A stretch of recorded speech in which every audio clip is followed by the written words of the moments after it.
আসসালামু আলাইকুম।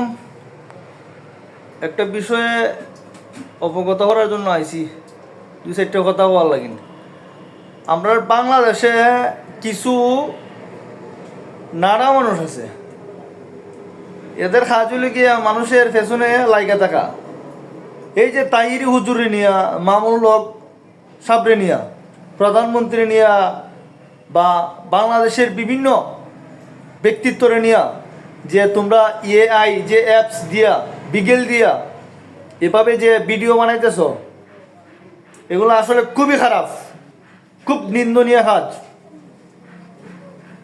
কার কি ব্যক্তিত্ব এটা বাংলাদেশের প্রত্যেকটা মানুষ জানে, আমি জানি, আপনি জানেন, সবাই জানে। এই যে হুজুরদেরকে নিয়ে, বিশেষ করে পাগড়িওয়ালা যারা ইসলামের অনেক কিছু, আপনি পারেন না কোনো কিছু করতে, ভালো কথা, আপনি তার মতে যে আপনি তার মতে আদর্শে আপনি নাই, সমস্যা নাই, আপনি তারা নিয়ে এভাবে ভিডিও করার কোনো মায়নে নাই। আপনারা সাবধান হয়ে যান। এই ধরনের বাজে ভিডিও অ্যাপস দিয়া এই বিগেল ভিডিও বানানি, এই ডান্সের ভিডিও বানানি বাদ দিয়ে দিন।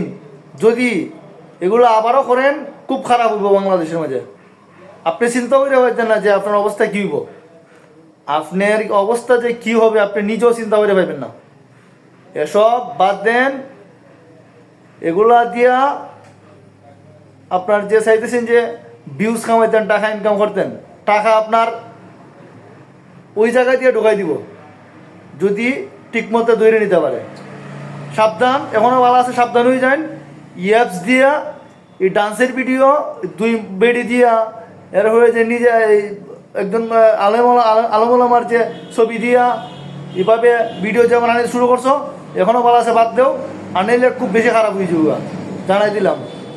এটা আমার কথা না, এটা প্রত্যেকটা মানুষের হৃদয়ের কথা। আপনারা যাই করেন, আলমোলামাদেরকে নিয়ে এই ধরনের বক্তব্য, এই ধরনের ভিডিও করার কোনো অধিকার আপনাদের নাই। সাবধান হয়ে যান, এখনও ভালো আছে।